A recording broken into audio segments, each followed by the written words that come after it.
In chess, there are speed games, and in this video, I'm going to try to take something similar to what I would do in an hour of very first lesson for a complete beginner in Spanish and just do it super quickly, okay? So, beginner Spanish.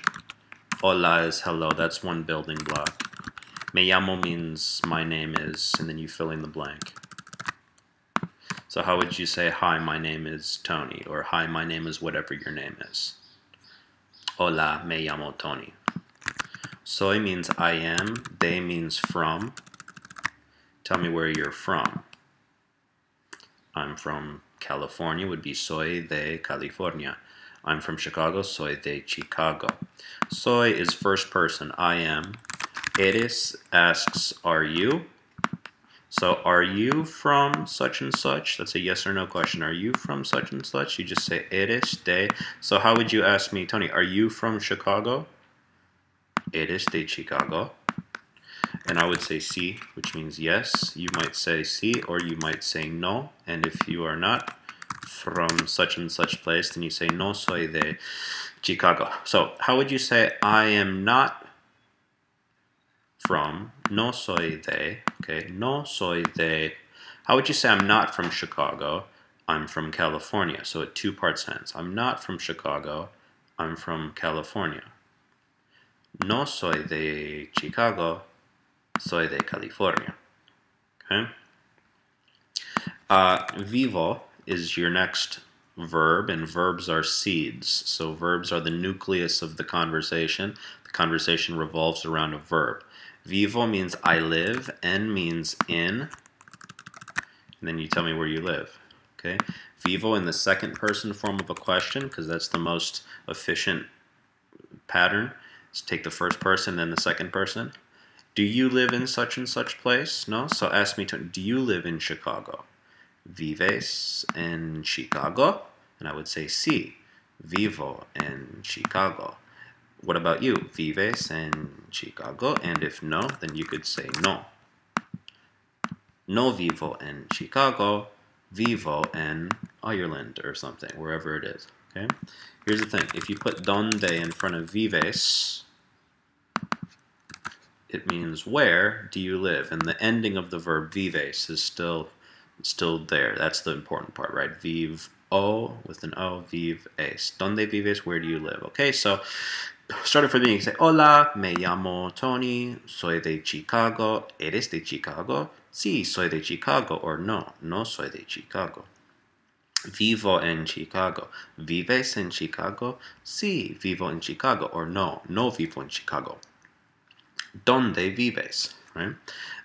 If we add pero here, which means but, and ahora, which means now, you could say, I'm from such and such place, but I live in such and such place now. So I'm from Raleigh, North Carolina, but I live in Chicago now.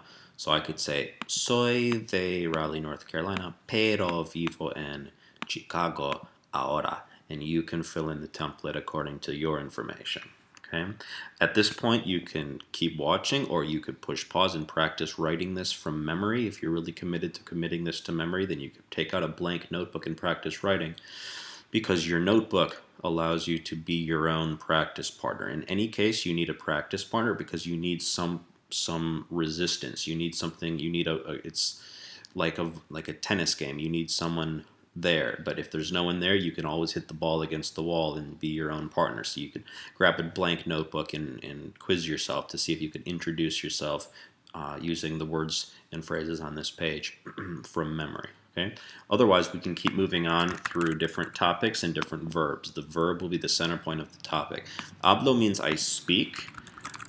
I speak Spanish is hablo español. I speak a little Spanish is hablo poquito español.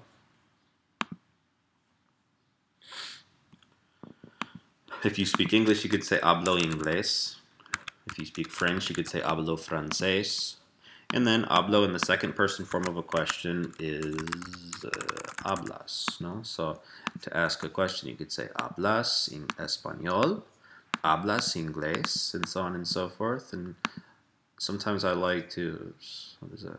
I like to highlight the verb ending, because we're not doing a full lesson on the conjugation of verbs. It's not, there's a different way to do that. But the ending of the verb is important. So hablo, I speak. Hablas, do you speak? So hablas inglés or hablas español? Okay, sí, hablo inglés. Sí, hablo poquito español. And so on and so forth. Estudio means I study. Same O ending. How would you say I study Spanish? Right? Estudio español. With Tony. It's con Tony. So you could say estudio con Tony or estudio español con Tony. Estudio español con Tony and this is probably YouTube. So estudio en YouTube. Estudio con Tony en YouTube. Estudio español con Tony en YouTube. Okay, many possibilities. Estudias, right, is the same pattern that we've seen before. O, it becomes AS to ask the question. So, estudio con Tony, estudio español. Estudias español. Estudias español con Tony. Estudias español con Tony in YouTube, and so on and so forth. Okay, so the idea here is that I'm laying down the building blocks for you, and as more building blocks come, more possibilities come out. And it's your job to basically take the building blocks and create something out of it. And as you get better and better and faster at it, you kind of don't need anyone to help you. Just you know, it's a do-it-yourself process. Okay. To round this out, let's look at a verb timeline. Okay, which is a structural lesson. This has been a conversational lesson. You can now introduce yourself, say where you're from, make a conversation out of it, talk about where you live, talk about Spanish and studying Spanish. That's just conversation that can get you started. Your verb timeline is a grammar lesson or a structure lesson. And it's based on the idea that verbs are seeds. So we've already seen that the verb vivo, I live, can branch out into various possibilities, right? I live in X, Y, Z, virtually unlimited possibilities. I speak X, Y, Z languages. I study X, Y, Z subjects. Verbs are seeds of conversation. Put the seed verb in the second person, and you've got infinite questions that you could ask. Okay, so since verbs are seeds, it's worthwhile to kind of organize your set of verbs. So hablo means I speak. Estudio means I study. Tomo means I drink. Trabajo means I work. And viajo means I travel. And notice that everything in this column ends in O. Okay, that's the I do this, right? AS was you do. So I speak Spanish would be hablo español. I study Spanish would be estudio español. I study Spanish with Tony would be estudio con Tony. I study Spanish with Tony would be estudio español con Tony. I drink coffee would be tomo café. I work in... I work a lot, I don't know, would be trabajo mucho. And I travel a lot would be viajo mucho, right? Now, of course, if you don't travel a lot, you could say no viajo mucho. And if you don't work a lot, you could say no trabajo mucho. And if you don't drink coffee, you could say no tomo café. And if you don't study Spanish with Tony, you could say no estudio español con Tony, although you'd be missing out. And if you don't speak Spanish, you could say no hablo español, right? So there's always that. If we put hablo, and by the way, there's a few more things. A lot of Spanish would be mucho español. I speak a lot of Spanish. Hablo mucho español. I don't speak a lot of Spanish. No hablo mucho español. Right? See how many combinations you can make. I don't drink a lot of coffee. No tomo mucho café. I drink a lot of coffee would be tomo mucho café. At some point soon, there's going to be more combinations than we can even point out. So you just have to choose what you like and figure out what you want to say, and you'll be able to say anything you want to say. Hablo in the past tense, that O changes to A as if you're saying café. So same idea, like it sounds like café, but hablé, and that's your structural thing. So I spoke Spanish would be hablé español. Today is hoy. Don't pronounce the H. You wouldn't say hola, right? Hola, it's hola. So hoy is today. I spoke Spanish today. Hablé español hoy. I spoke a lot of Spanish today. Hablé mucho español hoy. I spoke a lot of Spanish today with Tony. Hablé mucho español hoy con Tony. How would you say I studied? Drop the O and add E. So, estudié. I studied Spanish today. Estudié español hoy. I drank coffee today. Tomé café hoy. I drank a lot of coffee today. Tomé mucho café hoy. I didn't drink a lot of coffee today. No tomé mucho café hoy.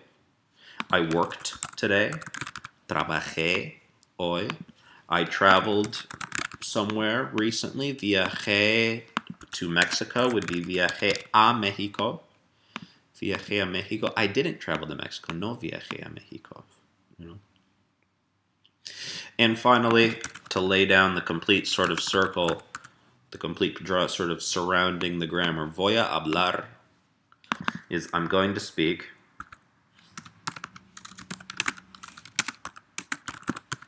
And the important part is the ending AR. So, okay, so voy a, I'm going to. So I'm going to speak would translate to I'm going to study, right? Because another AR. Voy a, feel free to pause the video and do this ahead of me. Voy a tomar café. I'm going to work. Voy a trabajar tomorrow, mañana. I'm going to travel. Voy a viajar. Voy a viajar. I'm going to travel to Mexico. Voy a viajar a México. And so on and so forth, okay? So now what we have is a first sort of venture into conversation. You can have this conversation with anyone. And a simultaneous sort of parallel step forward into understanding the structure of the language. Here is a myth about the structure of language debunked, hopefully. The structure of a language is very light, meaning there's not that much to it. It's like the structure of a house. The house might be a mansion, but it still comes down to beams and a lot of empty space. So if you took all of the beams and all of the structure of the house, no matter how big it is, and just put it in a pile, the pile would be relatively tiny. You wouldn't believe that it would turn into that entire house because it's mostly empty space. Same thing with language. The structure is light. If you take one verb and know it in the past, present, future, conjugate maybe me and you, you're well on your way to having the complete structure of the language. Once you have the structure, anything goes. You can put a room there, you can decorate the room however you want, you can add vocabulary, so on and so forth, but it's not that big of a deal to get the structure of a language. This is